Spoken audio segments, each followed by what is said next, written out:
It's a beautiful sunny winter day here in LA, and it's that time of the week where I make our family our weekly bone broth. If you're new here, welcome. I'm May, and I am someone who loves living a wellness-focused lifestyle, really rooted in nourishing foods, slow rituals, and really honoring the body. And today, I'm sharing with you all my tips and tricks to a really yummy, nourishing bone broth. Bone broth has been one of those grounding rituals for me. It's one of those things that feels so simple, but yet does so much. I make it every single week, not just for the health benefits, but it really forces me to slow down, be present, and care for myself and my family in a very tangible way. The key to a good bone broth is quality ingredients and a lot of patience. I always start with some good bones, a mixture between joint and cartilage, because that's where the collagen really comes from. I add water, a splash of apple cider vinegar, and this will really help pull the minerals from the bones. And then I keep it simple. Depending on if I plan on using it for our pets as well, I don't add certain ingredients like onion and garlic, but onion and garlic really give a good flavor, so sometimes I like to add it in, and today I'm going to be adding some in along with some celery and carrots, and these are all up to you. It's super easy and simple in terms of taste, and it's really up to you what you want to add. You can mix it up and add some herbs. There's really no wrong or right way to season your bone broth, so I'll leave that up to you.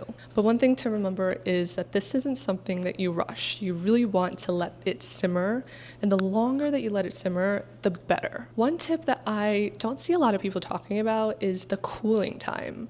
The more that you just let the bone broth sit and cool before you put it in the fridge, and another tip, leave it in the fridge overnight.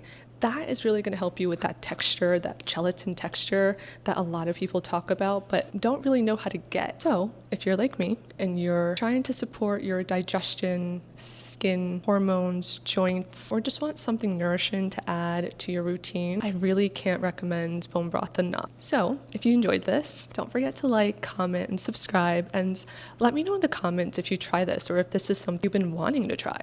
Let's get into it. So I laid out here all of my ingredients, and today I'm going to be working with some celery, some carrots, onion, have my apple cider vinegar ready to go. And then for my protein, I'm using about 2.1 pounds of chicken back, 2 pounds of chicken feet. Our farmer's market didn't have enough chicken feet today, so we went with some chicken necks. And I got about 1 pound of chicken necks, and these are really going to help with that collagen extraction. Chicken feet and chicken necks are kind of similar in that they have a lot of cartilage in there, and that will really help us have high collagen in our bone broth. I'm going to start with washing my vegetables and then cutting them up just to fit in my pot, but there's really no uniformed way to do this. So as long as it fits in your pot, you're good to go.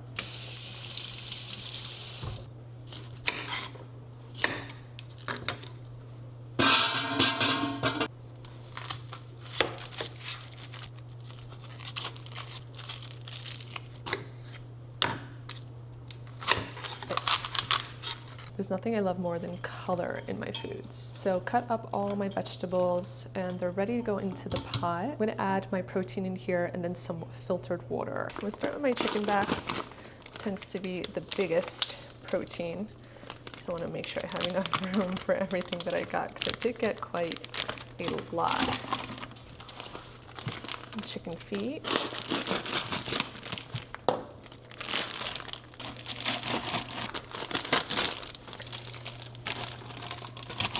I'm going to fill our pot up with water, just enough that it's covering the surface of all of the ingredients in here. Bring it to a boil, add some apple cider vinegar, turn it down into a gentle simmer.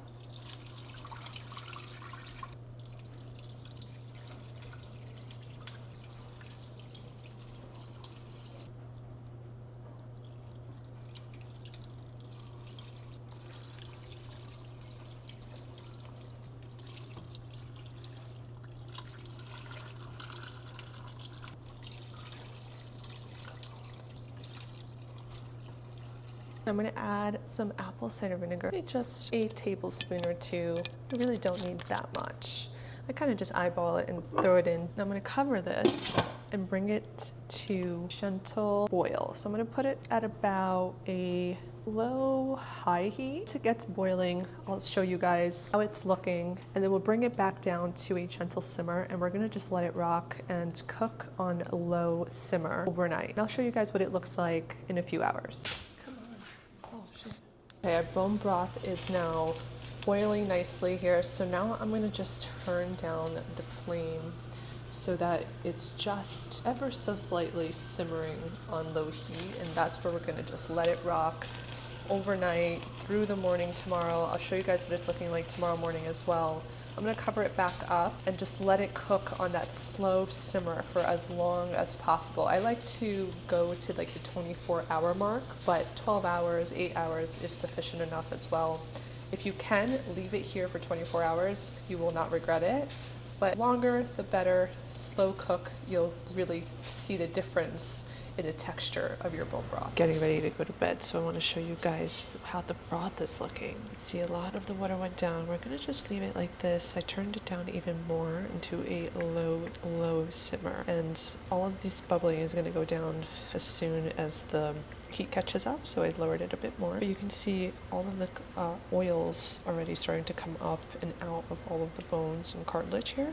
That's exactly what we want, so that's exciting to see. Our home smells so delicious too. I'm gonna cover that again, put it on the lowest setting of my stove here, just this low. I'm gonna leave it here overnight, and I'll show you guys first thing in the morning what our broth looks like. Good morning. It's the following morning.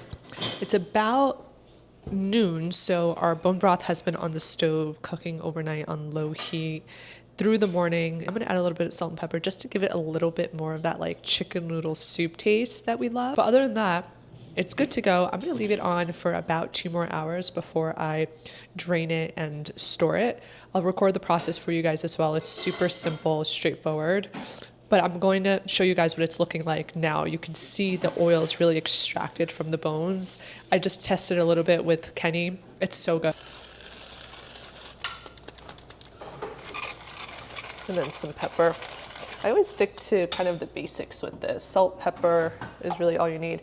Onion really gives a good flavor. My mom would always say that, like if you ever run out of seasoning, just add onion and a lot of salt, and it'll give you good flavor that food sometimes lacks. We put a whole onion in here, and that to me suffices in taste, but a little salt can go a long way. I did add a little bit of water this morning just because it had reduced a little bit, but once you bring it to that boil and then lower it to simmer, it won't reduce so much. If you leave it on high heat, it will.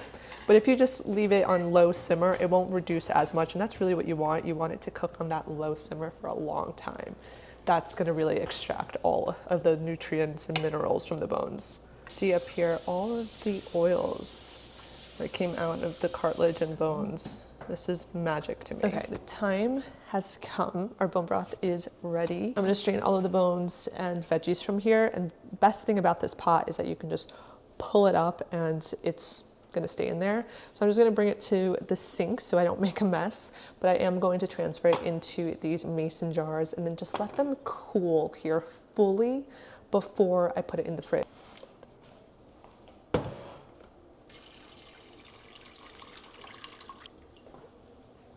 Bone broth is fully strained, and let me show you guys what it looks like. So I love this pot that you can just leave everything strained in there. It's so much easier and avoids any sort of burns.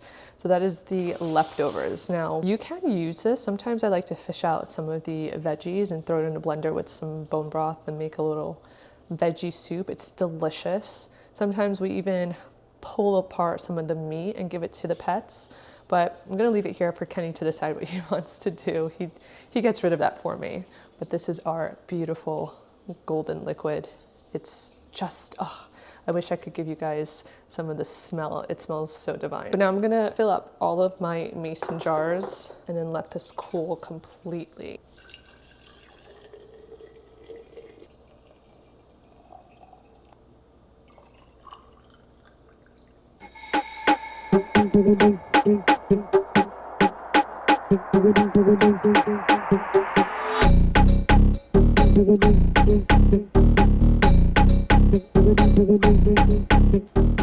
bone broth is strained and stored.